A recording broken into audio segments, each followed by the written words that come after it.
We're holding in the middle of the series about the Shlosha Asar Ikarei Emunah, the 13 principles of our faith, which the Rambam put together.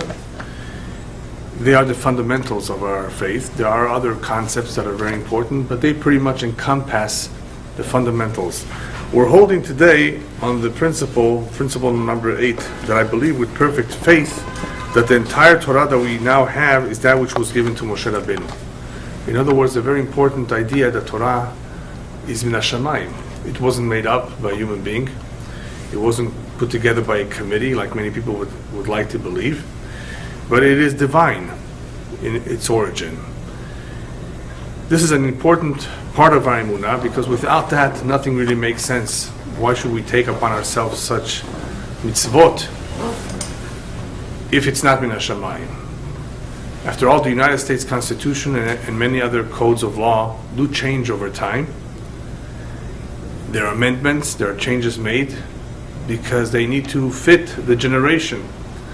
We've already discussed that this Torah cannot be changed. You cannot add, you cannot detract from it. The Torah says so clearly. The Torah anticipated that people will attempt to make changes, and that is why it warned us about that. So we've covered some important concepts and principles already about the uniqueness of Hashem, about creation, about God in it. We will be speaking about the Hashgacha of Hashem, how He interacts with the world. We'll be speaking about reincarnation, which touches on the principle of Sachar va'onesh, reward and punishment. In the coming weeks, we'll be talking about very fascinating fundamentals in Judaism that other nations believe in them too. But of course, we have first-hand information. It all goes back to what is written in the Torah or in the Kabbalah. Before we begin, I'd like to just give a brief introduction about emunah, just about emunah and the difficulty that people have. We live in a generation that people are having more and more of a difficulty understanding basics. For those who grew up with it, it's not so difficult because we grew up with it. But for those who did not have it, who didn't have a Jewish education, they were deprived of it. They grew up in a public school with kids of other backgrounds and religions. For them, it's definitely more difficult. It's just like learning a language. Up to the age of 10, all languages are alike. Chinese is not much more difficult than Spanish for an American speaker. For a child absorbs everything. The older you get, the more difficult it becomes to learn, to analyze, to retain the information. There's so many things going on in our mind at a later age that it just becomes more of a challenge. So there's no doubt that emunah, if it is able to be rooted in his earlier years, the better it is. Nevertheless, it's never too late. We know of people who have done teshuvah, who have come back and rekindled that spark of faith in themselves, even after many years, even though they didn't see it in their parents. The human being does have free will. He does have some sechel, hopefully some intelligence. And he has a neshama, which is the most important part of this whole formula. Neshama meaning he's endowed with a divine spirit. And that divine spirit is from Hashem. It is the antenna that allows a Jew and a non-Jew to be able to receive information, to be able to grasp certain concepts on his own, even though it was not given to him. We call it the subconscious mind. We have conscience. When we know, sometimes we just have a feeling something is not right. This is right, this is wrong. There's no religion, there's no code of ethics, or code of laws telling us, we just feel like it. We don't think it's right or it's wrong. That's coming from the neshama. The physical body, the human flesh, does not distinguish between right and wrong. On the contrary, the human flesh is not very, very objective, it's subjective. It likes certain things. It is biased. It is inclined towards that which benefits it. It doesn't want to feel pain. It enjoys certain things. It likes to have pleasure. That's the flesh. That's the basar v'dam. That's the guf, the body. But the neshama is pure. The problem is the neshama is caged into the physical body, and there is continuous struggles between what the neshama would like to say and express and between what the guf, the physical body, is interested in. So the idea behind the whole series that we're doing here is really chizuk ha'emunah. Even for those who have emunah, we continuously need chizukim, strengthening. One's emunah can chas v'shalom, God forbid, be shattered if he had to go through a Holocaust, which is a very powerful storm. And if one's roots of education are very shallow, not strong, they cannot withstand so easily the winds, the powerful storms of a Holocaust. So people's emunah has been shaken, at the very least has been shaken by all kinds of things that happen in their life. And you can imagine, there have been terrible tragedies of all sorts that have happened to our people as a whole, to Am Yisrael, and nevertheless, Baruch Hashem, many people have been able to weather the storms, and even till this very day, they're Jewish, they're observant despite it all. The ones who are, however, at a big disadvantage are those who didn't get it from their parents or grandparents. Those who have been detached, growing up in places where there was no real Jewish community. They are somewhat at a disadvantage. And through the Ikarei HaEmunah, what are we trying to do? Ikarei HaEmunah, the fundamentals, the principles of the faith, we're trying to rebuild, to build up block by block. They can be called building blocks of Emunah. You cannot say, I believe this and I do not believe the others. Then you don't have a building. You have to build the whole thing from scratch, from the very beginning, from the foundation. If you miss any of the blocks of this building of Emunah, then it will not be very, very strong. And it can easily fall apart. So in learning about the Ikarei HaEmunah, we rebuild. We rebuild, even to those of us who know and agree with this, we rebuild it, we strengthen it. We cement it again in our minds and heart. And this will give us strength. It will give us strength to deal with all kinds of problems and issues in life. Right? The more one has clarity about the principles of Emunah, the easier it is for him to handle all kinds of situations. Imagine somebody who by nature is sad, depressed. By nature. Nothing, he's just that type. He's moody. It happens. People, easily break. They're very emotional. They're sensitive. Somebody makes fun of them. Somebody insults them. How do you deal with that? Some people don't know how to deal with it. They break down. There's all kinds of situations. Financial losses. How do you deal with it? How do you deal with all kinds of situations that are sudden, that are hard, painful? Unless one's emunah is strong, it is difficult.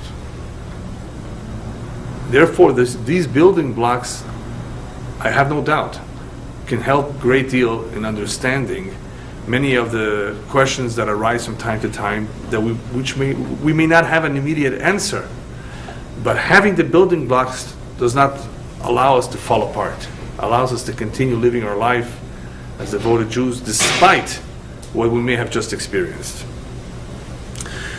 Why are there so many people that when they learn about these topics have a hard time? Why do they have such a hard time with it? It makes sense to many of us, but it doesn't, for some reason, come across so easily to others. They have a hard time with it. Is it really because they have good arguments? It's not the arguments. Many, many times what is happening psychologically with people is that human nature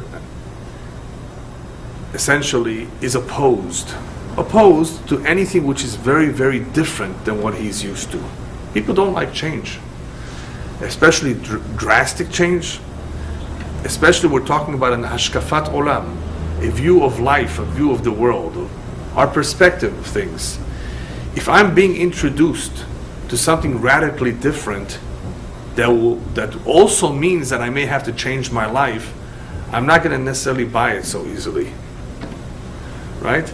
It's not something that I would be willing to so easily buy into if it means a tremendous change in my life. There's a saying in the Gemara, Avda behefkeruta nihale. A slave likes his way of life. What's the way of life of a slave?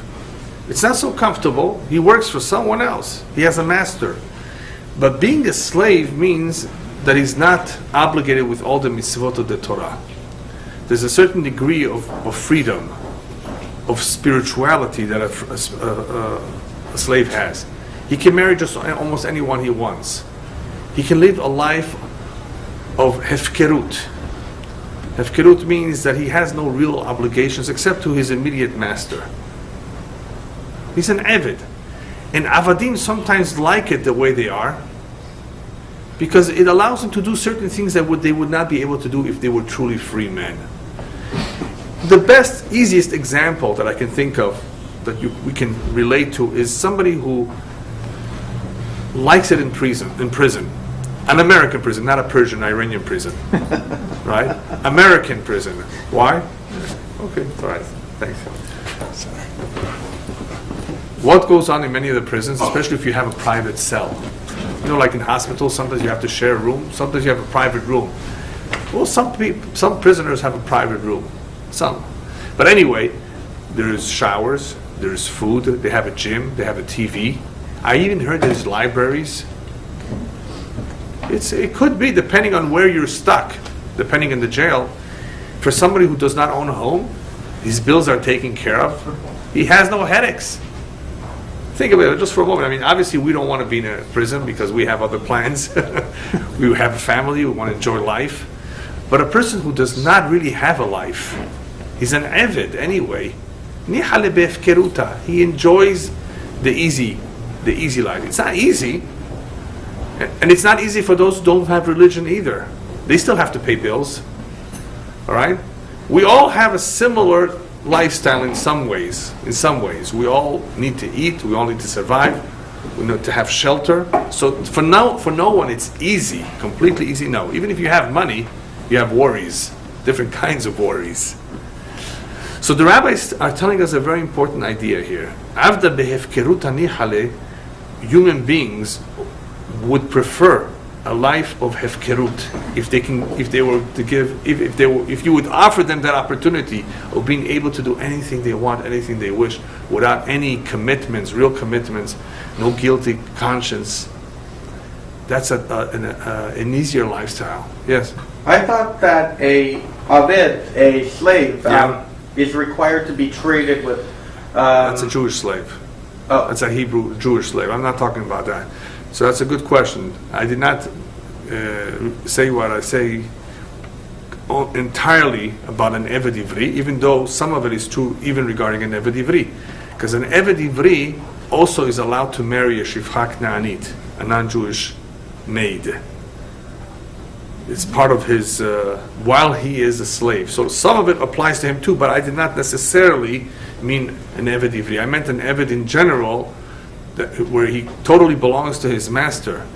And in some ways he doesn't mind, because he has a very easy lifestyle when it comes to religion.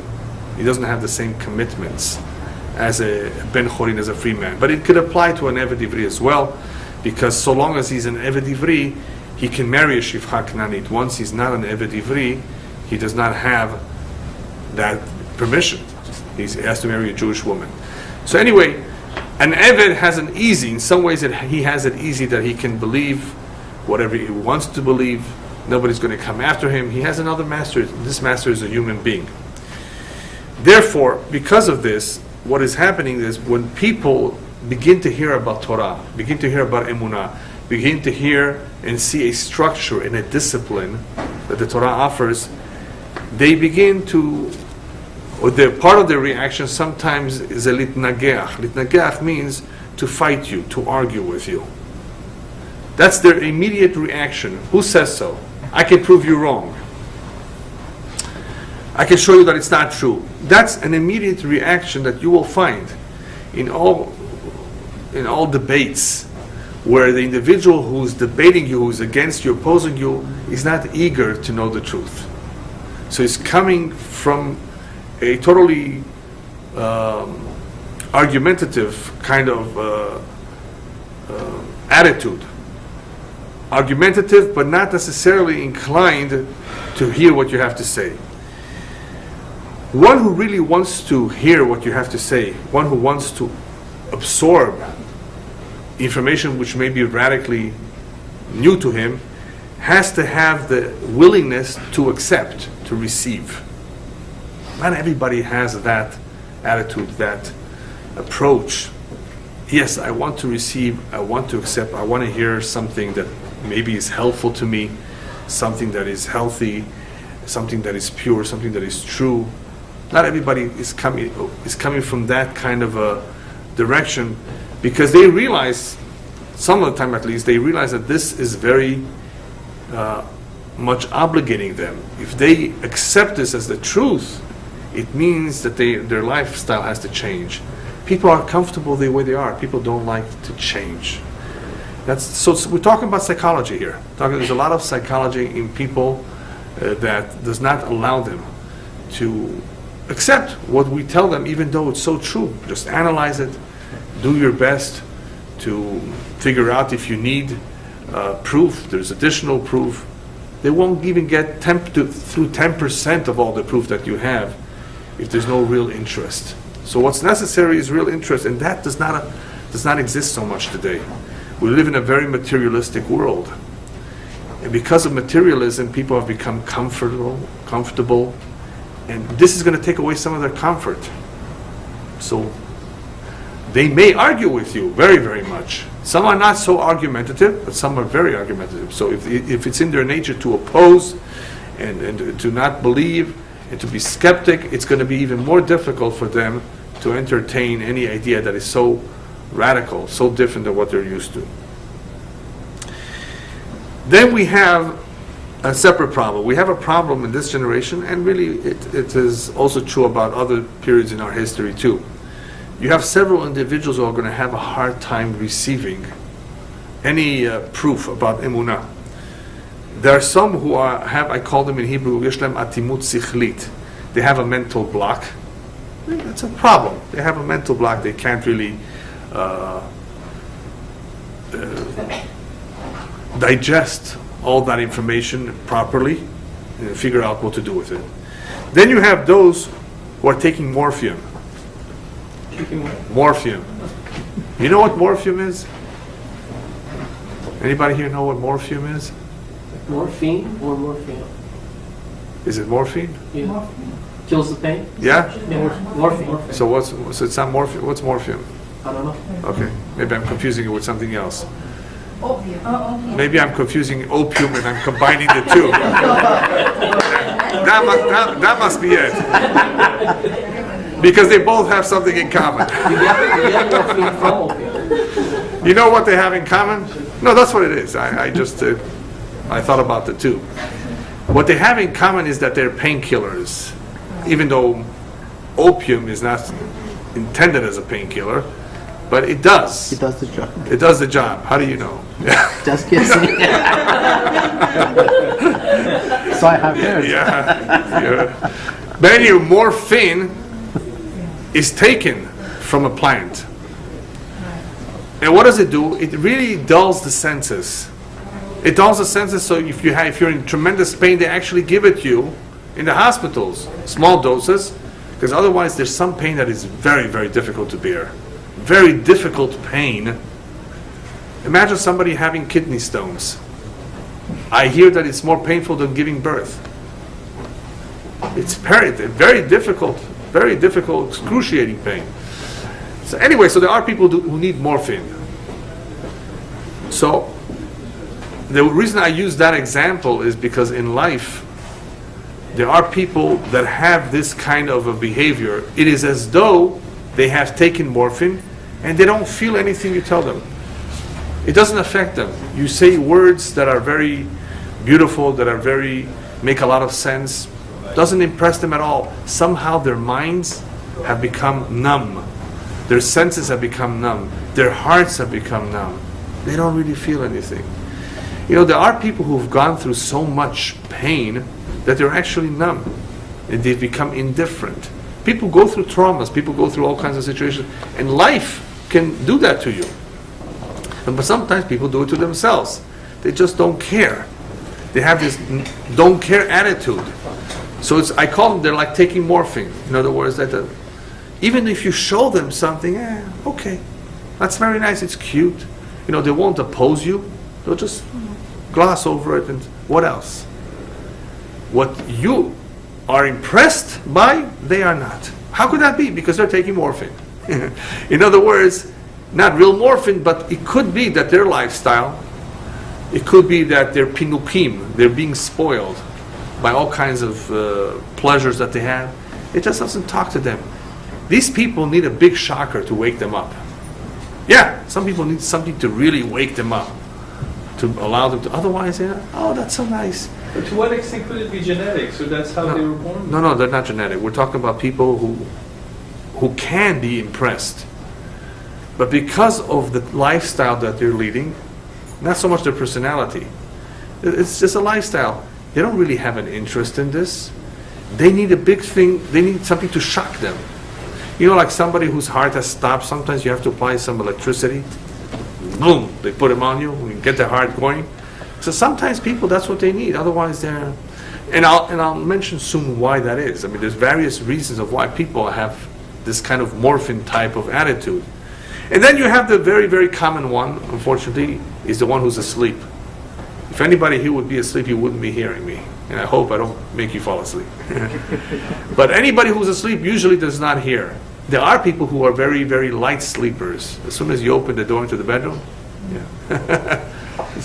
they've been asleep for 2-3 hours. They just light sleepers.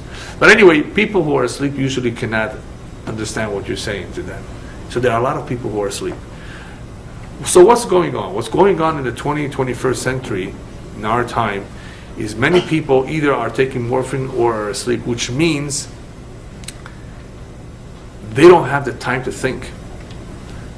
They don't have the time. There's nothing that's making them stop to think. They're asleep. What do you mean by asleep? They're just doing so many things other than trying to stop and think from, wait a minute, why am I alive? What's life all about? They don't ask these questions. There are some who were bothered by these kind of questions, and as soon as they finished the Israeli army, they went to India to search for answers. They went to some monastery. They went to some guru. They went to meditate in the Himalayas. Yeah, because they're searching for answers. That's normal. That's typical. The neshama is thirsty. They didn't get it at home, and all of a sudden on their own, there's something pushing them. Well, that's, in some ways, it's good. You just want to make sure you go to the right person, right? Not just to anybody. Yeah. I thought, though, that in Israel, people have a sense of Hashem that everybody, that people just don't practice because they don't want to, but that they believe it, they know the Torah. No. I don't understand. What do you mean? You're saying how people in Israel go to India for answers.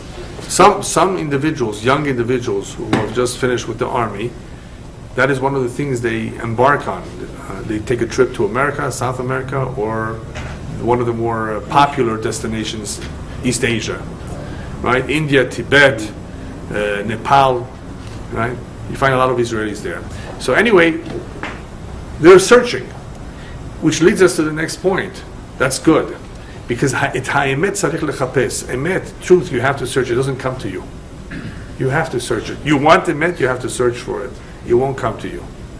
Now, obviously, in seminars and places where the emet is presented, people have taken the time, have made the decision to attend and to hear with an open mind, and then in a number of days they may be able to get a glimpse of the emet. It still will take time for them to digest everything, to absorb the information, depending on their age and depending on their willingness, of course, that we mentioned earlier.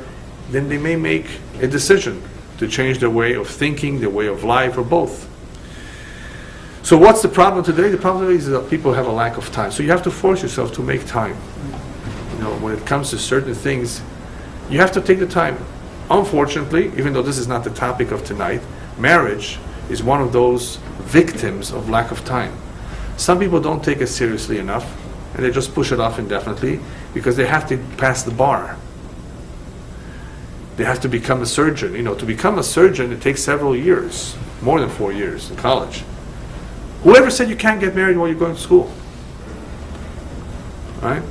You think if you go to school, she's going to wait for you? What if you grow bald and fat by that time? Who's going to take you by then?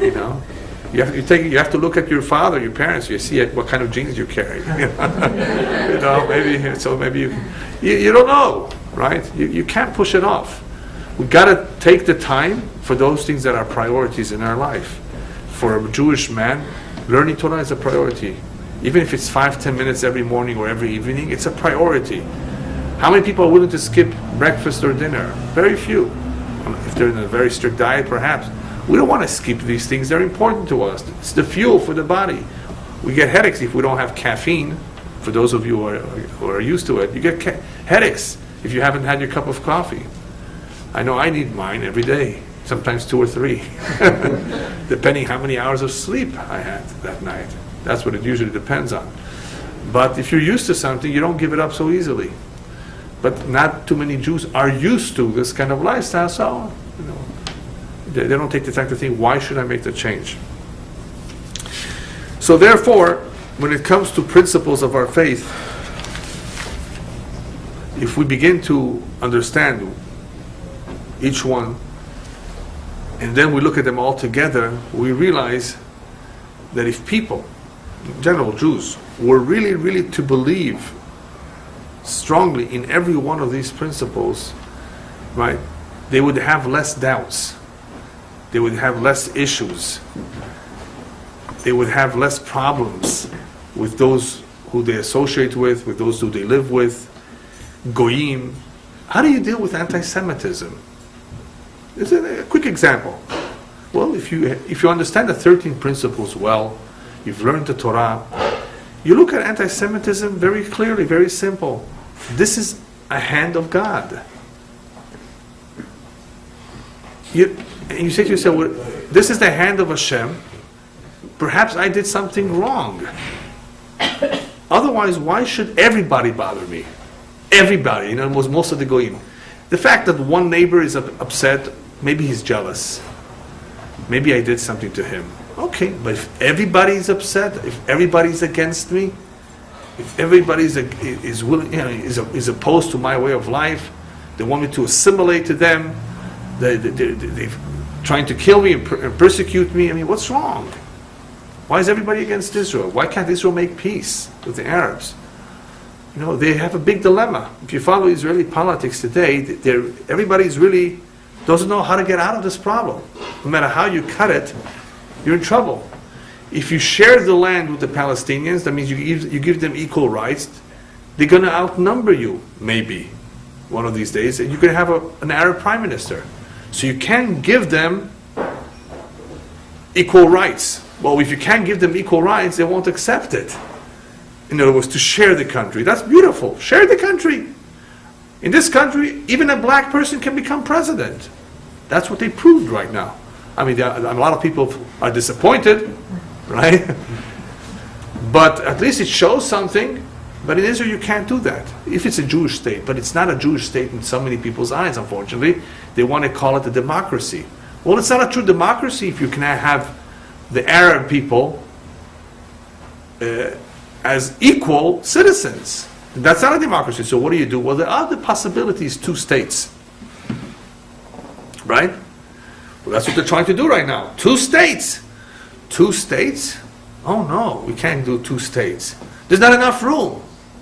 Especially with their demands of bringing back everybody who left, or was kicked out, or left on their own, or whatever. There's no room for everybody. So you see what I mean? So 2 states, who's going to want 2 states? And they want Jerusalem to be their capital too. So it's a big problem. Right? The only solution is that this has to be a Jewish state. Israel is a Jewish state, a Jewish land. Other citizens are welcome to stay if they keep the 7 Noachide laws. We have no problem with that. It's called the Ger Toshav. But they don't have the right to vote. Because they can't be prime ministers. They can't be kings. They can't decide about Jewish issues because they're not Jewish. Oh, no, it can't be a Jewish state. You see? So this is what's going on right now. This is what's in the headlines right now. And not everybody looks at it properly if they don't have a very, very strong emunah. So before we begin just to analyze this principle, I just want to tell you just another quick small introduction that the Torah, tonight we were speaking about how the Torah is min hashamayim. Moshe didn't make it up. This Torah is something very difficult to sell to people. If this were man-made,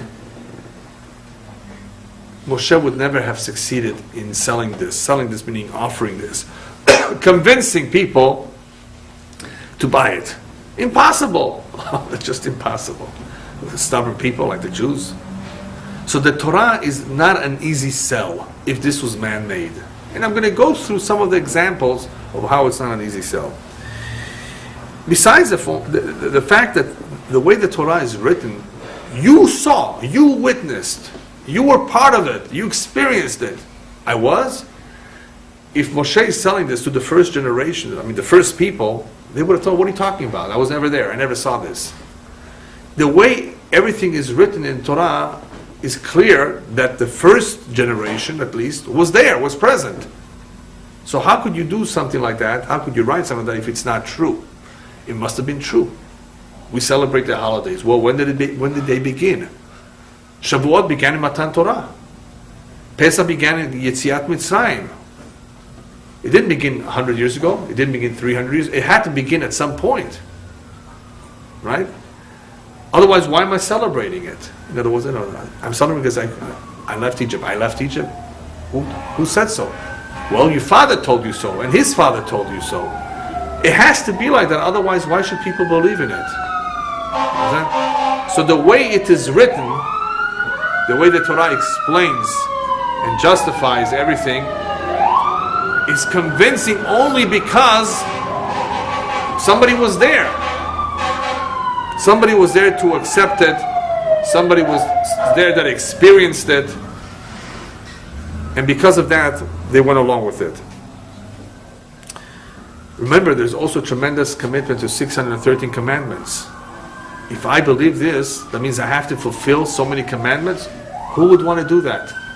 Unless he believes it's true. Right? Unless he knows for a fact that this is the truth.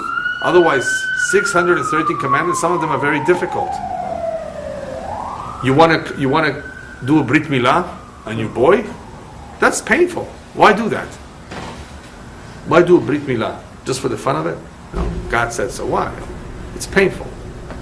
There's all kinds of mitzvot that are not so easy. Why do it? Yom Kippur, fast for over 24 hours. Day of Atonement. Who says I need an atonement? Nevertheless, what do you see? We see, time over time, generation after generation, a great deal of Am Yisrael, maybe not every single one, but a great deal of Am Yisrael willing to commit themselves, and even if it involves self-sacrifice, even if it involves dying for what you believe in. So that says something. The reason why they were willing to die for it is very simple. Because our emunah is not blind faith, it's based on knowledge. We actually know for a fact that this is true. We've seen it, we've experienced it. A father does not lie to his son. And this is over and over and over throughout the whole history, whether you come from Iran, or whether you come from Russia, or whether you come from South America, we all have the same Torah. We have some differences in our traditions, rabbinic traditions and the like, customs, but the Torah is the same Torah. The Shema Yisrael is the same Shema Yisrael. We believe pretty much in the exact same thing. Despite the long diaspora, despite the distance between all the communities, it has remained the same.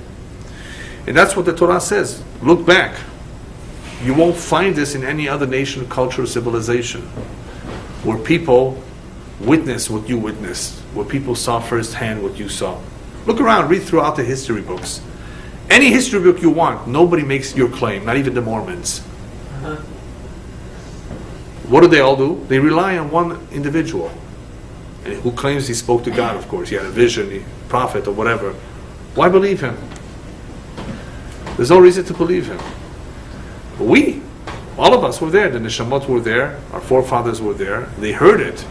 So that revelation needed to be that way, so that we should not contest in any way that it's not true. So this 8th principle, that the Torah is min hashamayim, whoever does not believe in this is called a kofer and does not have a chelek l'olam haba. There are certain ideas that it doesn't say that whoever does not believe in, ein lo chelek l'olam haba. Who doesn't have a share. This one, anybody who says Moshe wrote it, not Hashem, and he's Jewish and he keeps Shabbat and everything, still ein lo chelek l'olam haba. That's how serious this is. You cannot say that. It's obvious, as we will see, that it's min hashamayim. Now, when we say that this Torah Moshe did not write. This Torah is min hashamayim. What are we talking about? Which Torah?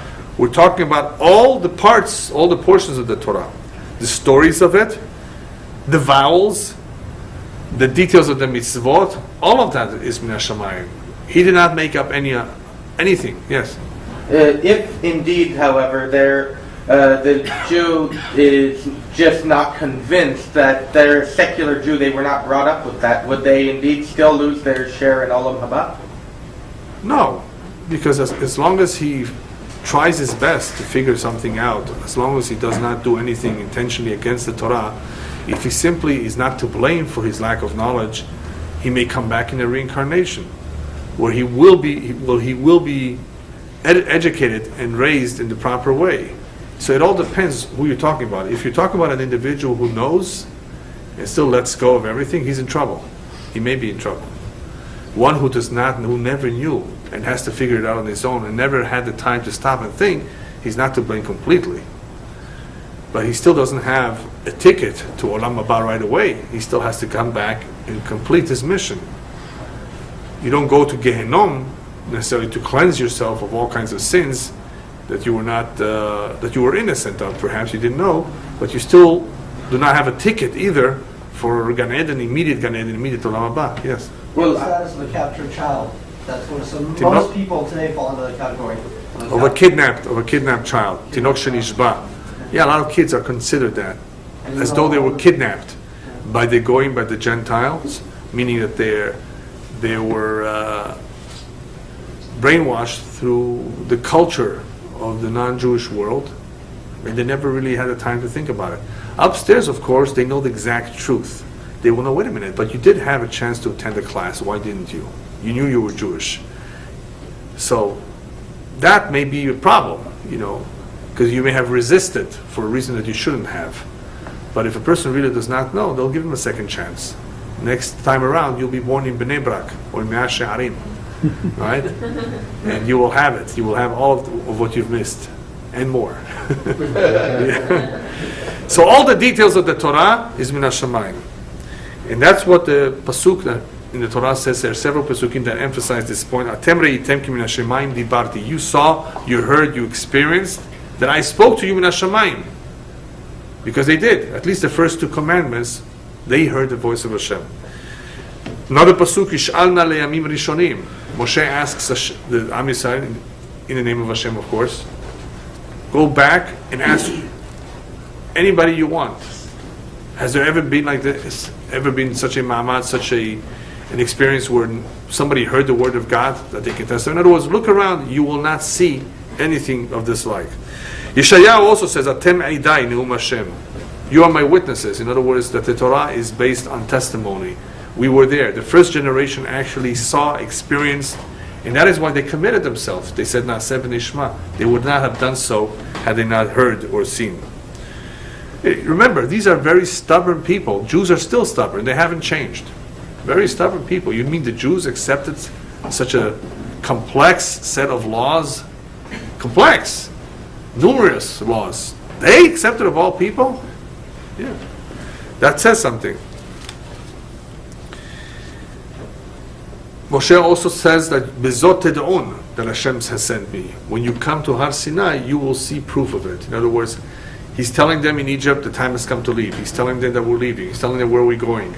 They're not convinced 100% yet. So that's why He reminds them, Bezot Ted'un, they are told that Ma'amad Har Sinai will be the ultimate proof. And Hashem pretty much said that to Moshe too. Hashem says that to Moshe. Moshe tells Am Yisrael, this will be the most convincing proof of all. That you yourself will hear it. Not from me, but from Hashem. Torah is also very, very makpid, very strict about that we should not forget these things. So we have many reminders. Do you know that the mezuzah is one reminder? Mezuzah that we have on certain doors, certain entrances. There are many reminders. Don't forget about this. Words that are written in the mezuzah and the tefillin are to remind us where we came from, where we come from. Who are we? What's our mission? That Hashem Hu Elokim. All of this is in the mezuzah. All of this is a constant reminder. One of the greatest, however, most fascinating proofs that the Torah is min hashamayim is the incredible amount of chokhmah, the incredible amount of wisdom that the Torah possesses, that it is impossible, just about impossible for any human being to have put together this Torah without having divine knowledge. One of the examples that is used is kashrut. When you go through Parshat Shemini and you read and learn about which animals are kosher or not, what do you find? You find that what makes an animal kosher is if it has two things: split hoofs and it chews its cud, right? However, Moshe Rabbeinu says there are several exceptions. Either you have the two or you have none. There are several animals, however, that have one and not the other. 3 of them that he quotes. Actually, I'm sorry, 4. 3 of them, 3 of the 4 have split hoofs, have chew their cud but don't have split hoofs. And 1 of the 4, the pig, has split hoofs and doesn't chew its cud. So you have 4 exceptions, 4 animals in the entire world. That is what is apparent from the words of the Torah. The Torah is very, very clear that there are 4, however, that only have 1 and don't have the other. In other words, either you have the 2 and you're kosher, or you have none and you're not kosher. Then you have 4 animals that have 1 and not the other. The 3 that have 1, that they chew their cud, is the camel, the rabbit, or the hare, and some say the third one is the rock badger, or the coney. It's similar to the rabbit. And the 4th one, as we said, was the pig that has the split hoofs and doesn't chew the cud. So the Gemara points to this. The rabbis were smart, right? The rabbis were not just ordinary people. They were knowledgeable. They look at this. Moshe Rabbeinu was not a zoologist. He did not travel all over the world. He's taking a risk over here. He's taking a risk that one of these days, some scientists are going to find the 5th animal. They're going to say, you see? The Torah says there are only 4. Here's the 5th animal. And they tried. The British scientists, at the turn of the 20th century, the end of 19th, 20th century, they went out searching for a 5th animal and they thought they found one. The animal is called the babirusa in Indonesia. Split hoofs. Doesn't chew its cud. Here's another animal. Until, of course, they realized their mistake, that animal is in the pig family. So it doesn't count. Yes? How about the giraffe? Giraffe is a kosher animal. But we don't eat it. Because it's $1,000 a pound. No, Giraffe, yeah. You want to eat giraffe? No, the giraffe is the easiest animal to slaughter. You can't miss. The neck is so big, no matter where you cut it, you're going to do a good job. But you need a ladder. You need a ladder. You need to catch it. And it's expensive. And they won't let you slaughter it. Unless you go to Kenya, there are some restaurants in Kenya, Nairobi, that you can have zebra meat, crocodile meat, lion meat, if you're not Jewish, of course. Or you can have exotic meats. But there's not that many giraffes that they're going to slaughter. And if they do once in a while, it's going to be expensive. And you don't have giraffes here. You have giraffes only in certain locations in Africa. So it's not an animal, even though the Torah mentions it, according to some opinions. The Torah does mention it. Some say it's called the zaner in Parshat Re'eh, in Sefer Devarim. But it's not, there's no doubt that it's a kosher animal. There are many animals out there that are kosher because they have split hoofs and chew their cud. Right? They're in the deer family, or in the ram family, right? All kinds, different kinds. Big bulls, smaller bulls, steer, Indian buffaloes, bison. They're all, pretty much similar. And they all have the 2 simanim. With birds, however, the rabbis tell us we need to have, on top of the signs of the kosher bird, you also have to have a tradition that the bird was eaten. With birds, you need a masoret. The reason why with birds you need a masoret, it's not enough that you know the signs. Anybody here know the signs of a kosher bird? The Torah doesn't tell us. It's in the Torah Sheba'al Peh. I know that. It can't be a bird of prey. But what does it have to have? Besides, the no's are easy. The no is no bird of prey. But it has to have a 4th finger. It has to have a finger, that is facing the back. It's called etzba yetera. besides the toes that are facing the front, you will notice, look at the chicken, that there's one towards the back. That's called etzba yetera. It has to have a zefek. A zefek is the crop, C-R-O-P, that the bird has. It's like a storage where the food goes in temporarily, where it's kept inside. And it has to have a kurkevan niklaf. It has to have the gizzard. You know what the gizzards are? It's a kind of an intestine, the stomach, muscles. People you have it in soup sometimes. In English, it's called gizzards. I forgot. Remember how you call it in Farsi? I forgot. There's a word for it. Scandil? Huh? Scandil? No. No. Yeah.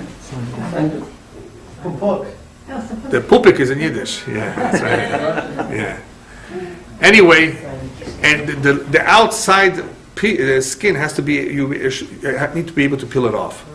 Anyway, so what happens is these are the simanim, the basic simanim. There are other simanim, like you said, it's not a bird of prey. There are other ways to tell. The problem is because it's difficult. You see a bird. Well, can I check you out? How are you going to check her out? I mean, it's inside the simanim, So they tell you one way to know is tell me who your friends and I'll tell you who you are. See who the bird befriends. If it befriends ravens and eagles, the non-clean birds, she's unclean too. But anyway, because it's complex, it's not so easy to determine if it's a kosher bird or not always. The rabbis tell us you need a Masorete tradition. Have Jewish people eaten it in the past? Like with turkey. Americans came to this country, they saw turkey. What's this? We never saw this. Can we eat it? Well, there were other communities in the world that ate turkey. And that is why we can eat turkey. Not on Thanksgiving necessarily, but anytime you want, stuffed turkey. Yeah. So anyway, so kashrut is a sign. Simanim Hashamayim, Moshe Rabbeinu could not have known of these four. Now, for those of you who are a little bit more into it, you may have a question about the kani or about the rabbit. They don't appear to be eating their cud, chewing their cud. With a camel, I've seen it. Just look at it. But what about these two animals? You will find that the method of recycling the food, because what does chew the cud really mean? Chew the cud means that the animal does not have all sets of teeth up and down in both jaws, right? Look at the cow, you will see only teeth in the bottom, not teeth on top. The front set of teeth. And that's why it cannot bite, and that's why it cannot chew well on its food. It goes down, it comes back up. After it's mixed with chemicals, saliva, then it's easier for it to be digested. So there's several stomachs through which it travels, and that's what chewing the cud is. But with two other animals, the hare, the kani, they have a similar system, but it doesn't exactly happen in the same way. The food is not regurgitated through the front, it comes out through the back. As excrement, in a sense, but in pellets. And guess what happens to those pellets? She takes it and eats it again. Ew.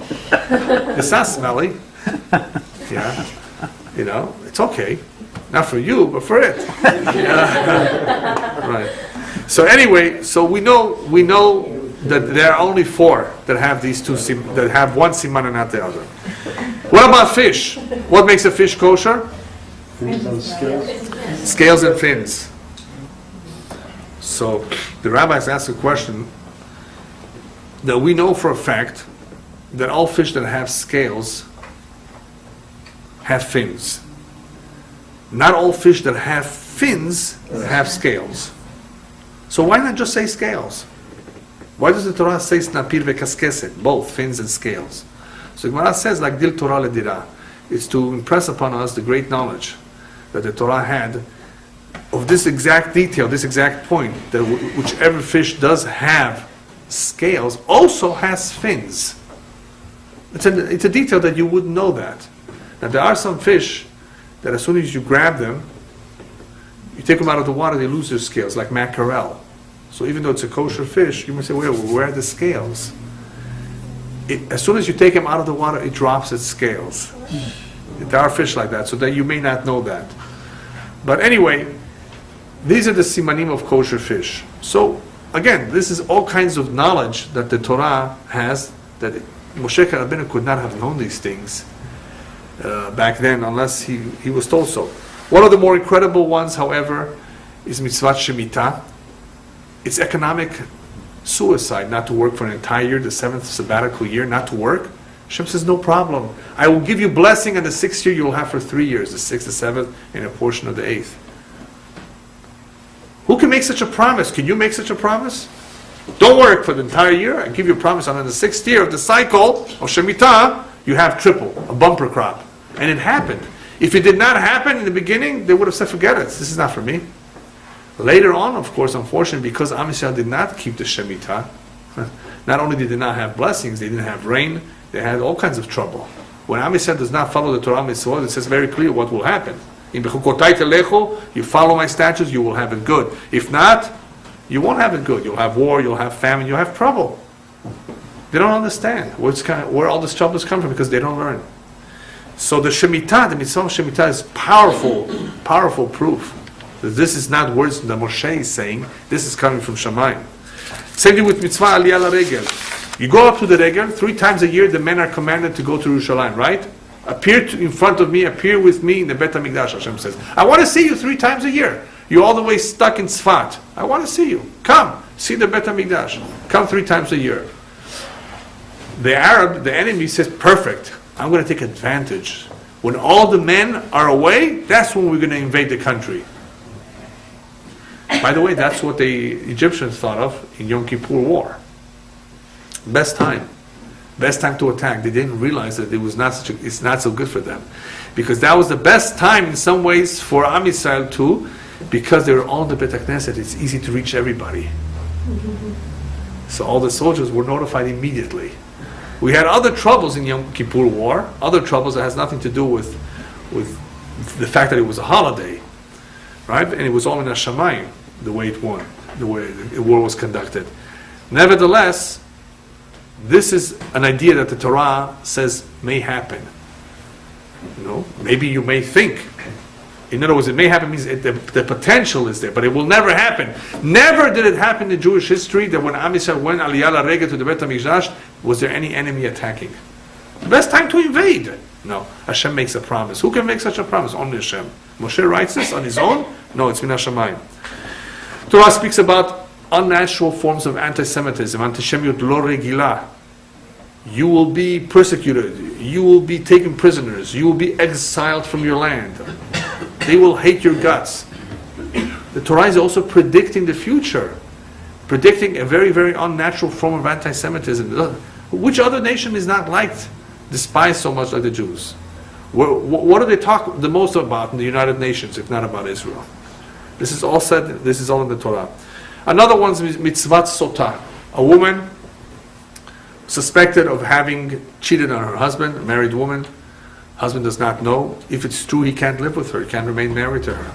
They have to get divorced. She denies it, of course, but there is some witnesses. There's some evidence. We don't know for sure. So the Torah says, no problem. We have a polygraph machine. The best one. Let her drink this formula, right? That the Kohen will give her to drink. And if it's true that she committed this terrible avon, this terrible sin, she's going to die on the spot. She's going to swell up, right? And pretty much die in front of everybody. So you can see, wow, this must have worked. Whenever it did happen and whenever there was problems, I mean, you saw clearly Torah min Hashamayim. How could Moshe make such a promise? So Sotah, in some ways, whenever it was an issue, was able to demonstrate that this is true. One of the greatest proofs, however, is the eternity of the Torah and the eternity of Am Yisrael. The Torah will always be around, Am Yisrael will always be around, and this even the Goyim are amazed. Like Mark Twain and others who have, some Goyim do take the time to think. They're thinkers. They have an open mind, and even though they're not Jewish, they're amazed. So they don't have the answer, how come the Jewish people survive when everybody else is gone? But at least they point to this fact that the Torah basically said this is exactly what will happen. No matter what happens to you, you will always be around. The Torah will always be around, the Jewish people will always be around, there will always be at least a number of Jews who will observe the Torah and mitzvot.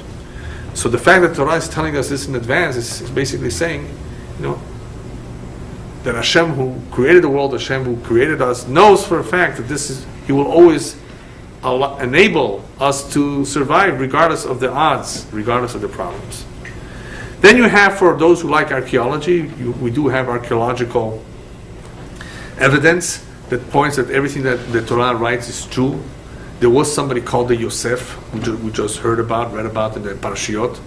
It did exist. Am Yisrael was in Egypt. They can't figure out 100% how the Jews got to Israel, millions of them, but more or less they know. There's all kinds of proof that they came to Israel, they settled in Israel. There was a Yeshua, there was a David HaMelech, Shlomo HaMelech, there was Bet HaMikdash, even though the Arabs and many wouldn't like you to believe that it's not true, but there's just too much evidence.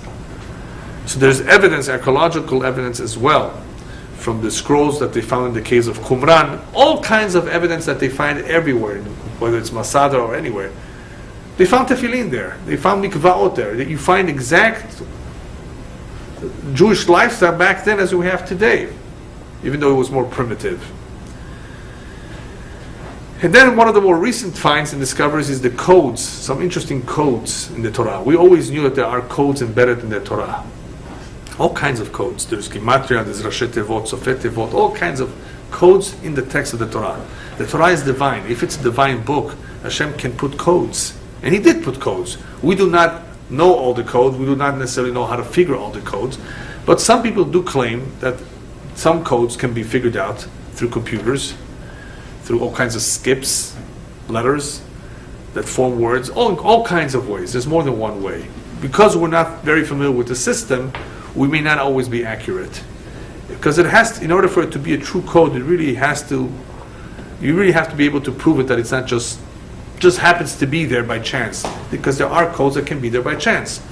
But we do know that some of the codes are real, and some of these codes are incredible, they're fascinating, and they may serve as additional proof, not proof by itself, but as additional proof to reinforce those who have any doubts about the veracity of the Torah and about how the Torah is divine. It could not have been written by a human being.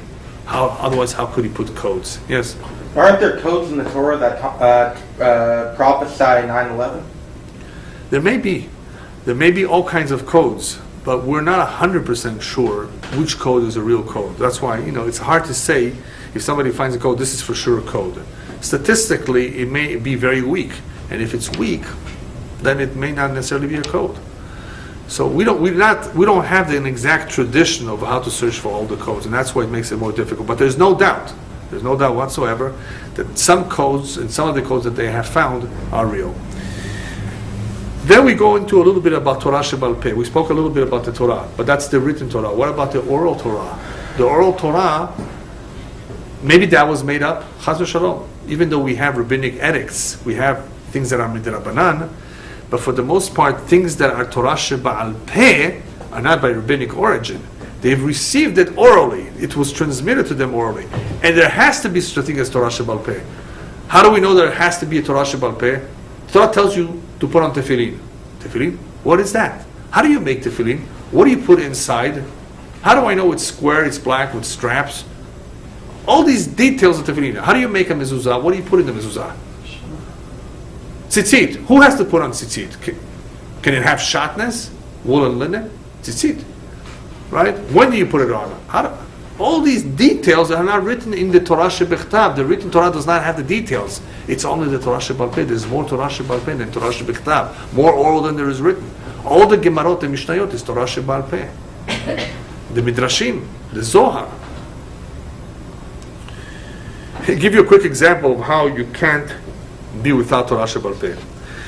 The Torah says, Hashem commands that I'm going to give you the Luchot HaEven, the Torah and the Mitzvah.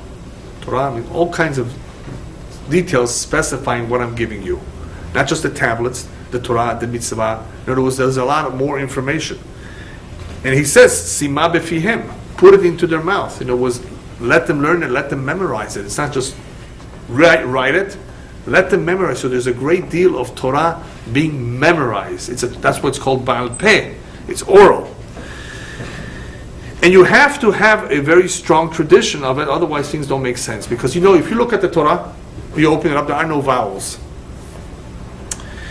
When it comes to a woman who's a nidah, it says v'tame'ah, she will be unclean after giving birth.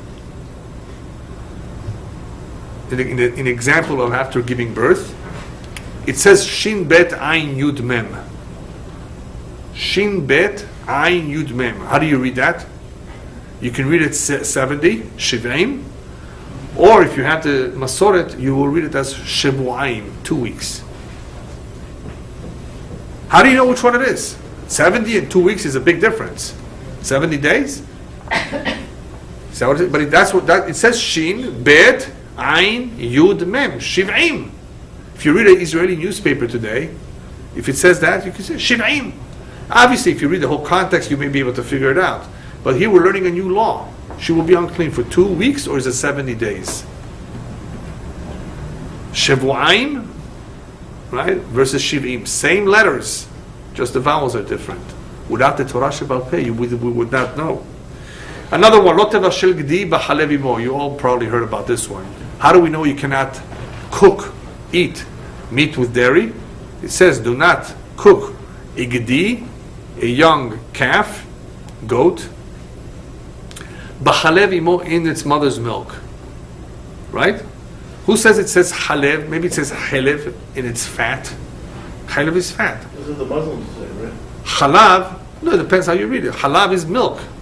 How do you read it? Depending on which vowels you put there. Completely different word. So is it b'chalev or b'chelev imo? You have to have a masoret, you have to have a tradition. Without it, you don't know. Lo yalin chelev hagi ad boker is another pasuk. Chelev or chalav. Which one is it? Right? The sacrifice cannot stay till the next day. Same letters. Chalav or chelev. How do you make Brit Milah? You do it in the heart? How do you know you do it there? In the Milah? Doesn't say. How do you know Brit Milah dochesh Shabbat? If a child is born on Shabbat, if it's on time, you do it on Shabbat. Shabbat? Can you do Brit Milah on Shabbat? You can't do cut, take out blood on Shabbat. We have to know that the Torah tells us. Where does the Torah tell us you can do it on Shabbat? Mitzvat Milah docha. It pushes off Shabbat. If he was born on Shabbat, if it was not a cesarean, by the way, it has to be a natural birth on Shabbat. If he's born any other day, you can't do it on Shabbat, even though it's comfortable for you. Only if he was born on Shabbat can you do it on Shabbat. How do you know this? Torah Shebal Peh. The Chachamim received that information from Moshe all the way from Sinai, all the details of the halacha. Yes, you were going to ask something? Yeah, I was going to say that also the word is Ola. And Ola can also be referred to as the earlobe. So how do we know that it's not the ear from the Torah open?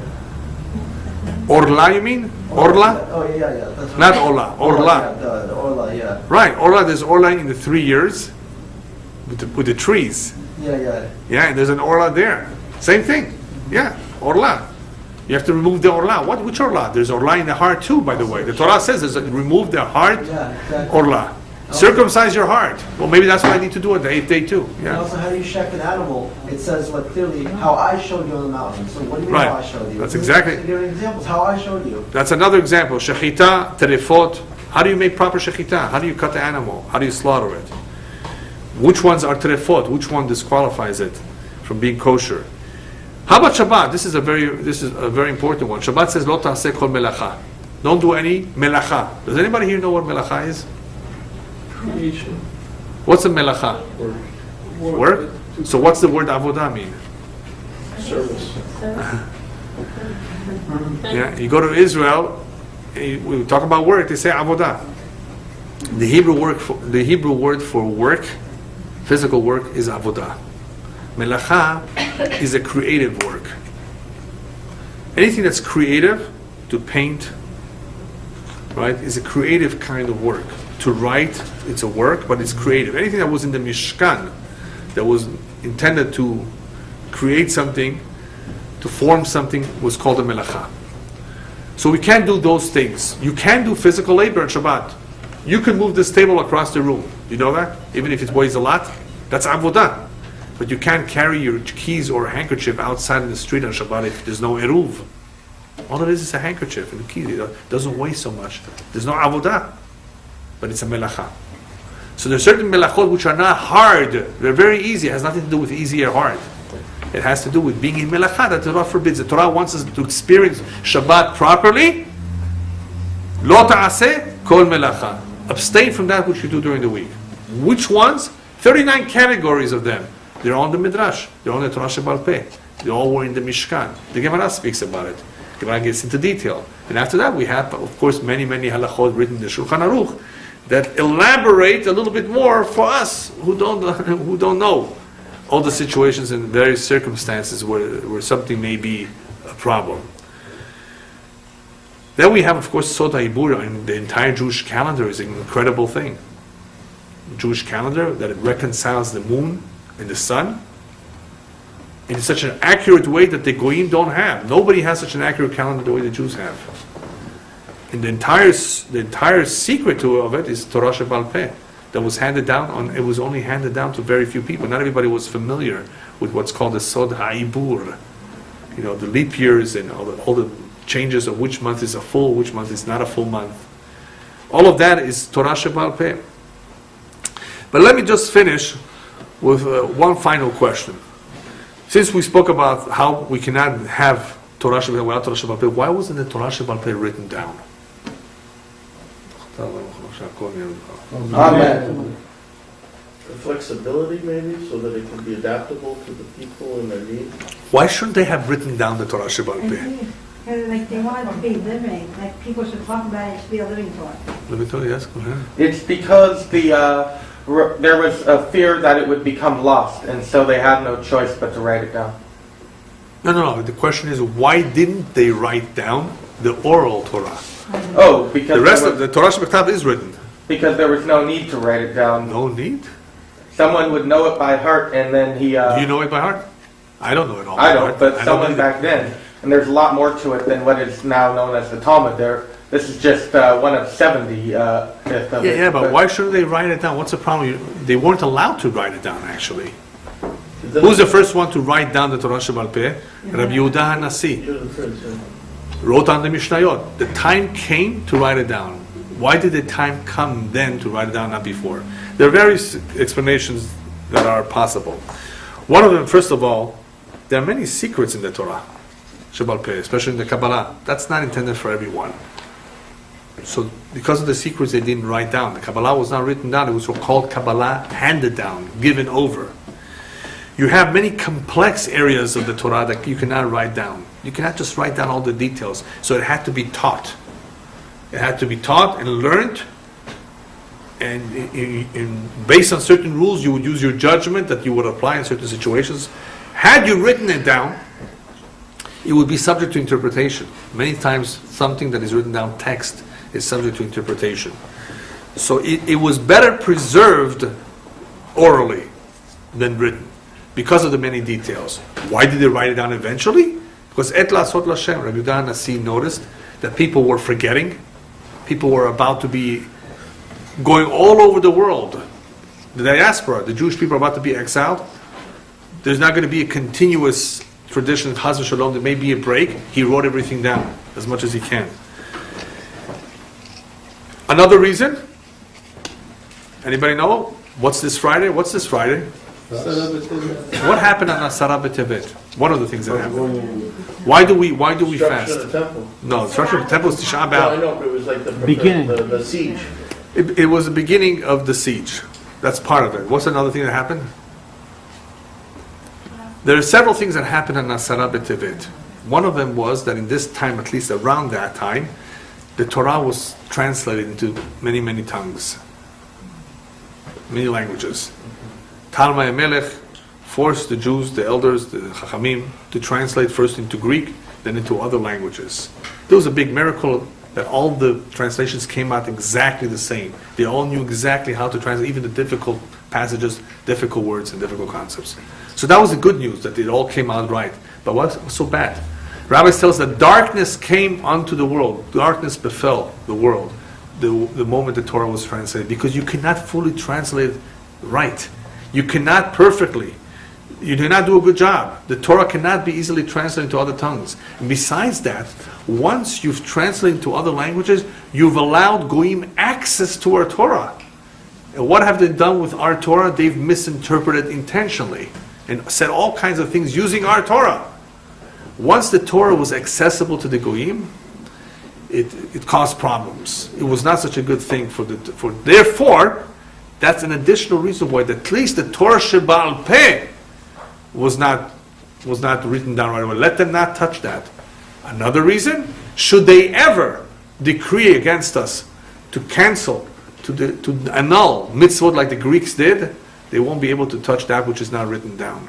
The Torah Sheba'al Peh will remain with us. They may take this away from us, they may destroy this from us. The Torah Sheba'al Peh will always remain with us. An additional reason why the Torah did not want us to write our secrets down. This is our heritage. Right? Let the Goyim Chazrum not tap, not touch, not contaminate this. The Torah itself, unfortunately, became accessible, and that was already a day of mourning. Asara B'Tevet, one of the reasons we mourn. Yes. But Moshe Rabbeinu and Yehoshua both translated into all 70 languages. They wrote it on the... Well, that's just the basics, not just the basics, not the whole Torah. But did they write the whole written Torah? No, also not. According to our tradition, it was just the basics, not the whole Torah. It's a good question, a good point that you said, that they translated it, but it was just the basic, the fundamentals of the Torah. Then why do we continue to translate into English and different languages? Because American Jews don't speak another language, unfortunately. It used to be in the past that Jews spoke their own language between them, whether it was Yiddish or something else. Today, many countries, there's no other language for the Jew except for the language of the country. So they learn Hebrew as a second language instead of being it the other way around. But anyway, as soon as Mashiach comes, we're going to go back to having one language. In the meantime, people have to have access to the Torah in any way possible.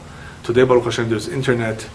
You can listen to thousands and thousands, hundreds of thousands, right? How many do you have on your site? I have myself on my website over 100,000. Lectures, and it's in English. That's besides Hebrew, Spanish, French, Portuguese, other languages that there are on the internet. You know how much Baruch Hashem Torah there is today in the internet? So today you have to make this accessible to as many Jews as possible. We have no choice. Et lasot Hashem. And we have to give it to their in their language of choice. Yes. I'm also thinking, if we were a light unto the nations, there's our mission, one of our mission statements is to be a light unto the nations. So we want them to learn at least the good Torah, the right Torah from us, rather than the 7 Noahide laws. That was our only obligation, to teach them, to teach them 7 Noahide laws, not our entire Torah. It's a sur for a Jew to teach Sodot HaTorah for a non-Jew. It's a sur. It's prohibited for a Jew to teach Kabbalah to a non-Jew, the deep secrets of the Kabbalah, not the simple things. The deep secrets, it's a sur for us. So we have to be careful what we teach and what we do not teach. Well, like Kabbalah Center's doing a good business over there on Roberts. Yeah, well. Yeah, but not reliable. Yeah. Anyway, Moshe Rabbeinu, before he passes away, what does he do? He writes 13 Sifrei Torah. One that remained inside the ark, together with the Luchot Abrit and the Shivrei Luchot, the broken Luchot. They're right now sitting underneath the Temple Mount. Mashiach is one of the first things Mashiach does when he comes. I don't know if it's the very first day or whenever, is to remove the ark from the place where it is hidden now, in one of the caverns, subterranean caverns underneath the Temple Mount. According to the tradition, the Gemara says, that's the most accurate tradition, that's where it is. So in that ark, you have Luchot Abrit, Shivrei Luchot, you have one Sefer Torah supposedly, you have Tzinczenet Haman, the souvenir of the man in a jar, a souvenir of the man, still fresh, probably. Yeah. Shemen HaMishcha, a flask of the oil that was used to anoint the kings and the priests, right? And you have the staff of Aharon. Plus, you have a few other items there. All of this Moshe is going to remove. So he wrote 13. One that is in the ark, and 12. Each one of the tribes received one. That's where the Kodesh HaKodashim is today, or where the Kodesh HaKodashim? It's in there, that area. Yeah. So what do you have? You have Sifrei Torah that are given, that of course did not last forever because it's parchment. But ever since the way Sifrei Torah were written was to copy from an original. And that is why all the Sifrei Torah today, because people, the Sofrim were very, very careful, that even if one letter is missing, it's Pasul, for the most part, all the Sifrei Torah that are kosher, of course, are pretty much the same. There have been some differences between the Yemenite Sifrei Torah, but they're very minor differences, and the rest of the Sifrei Torah. But whether you're Sephardic or Ashkenazi, it's basically the same Sefer Torah. So the fact that the Sefer Torah, the Torah of Am Yisrael, has stayed intact throughout all the history in itself is an incredible feat. Because books, as soon as you copy, you do it, there's always mistakes. This has been the same Sefer Torah that has kept us alive, and that the reason why it has kept us alive is because we kept it alive. And that is the meaning behind the message that Moshe Rabbeinu calls upon us to recall at all times, is that the Torah that we have, Torah Tzivanu Moshe, Morasha Keilat Yaakov, it's the heritage of all of us. It belongs to every one of us, and that is why we need to share it. We need to teach it to those who don't have it. Many Jews don't have it, unfortunately, didn't grow up with it. So it's our obligation. If you know a little bit more than your neighbor, than your friend, than your relative, you have an obligation. We're all responsible to teach, to bring them to a class, to give them a tape, to show them an internet site even. And if he gets interested and becomes more learned, then you have a tremendous mitzvah. So that is our responsibility. The only way it could survive, and the only way it could have a good positive effect in rekindling the hearts of many, many Jewish souls, is because it is divine. As we said in the very beginning, our neshama is divine, the Torah is divine. When the two come together, you have a tremendous flame. Thank you. Ken has himself over 1,000 lectures on my website at EnglishTorahTapes.com.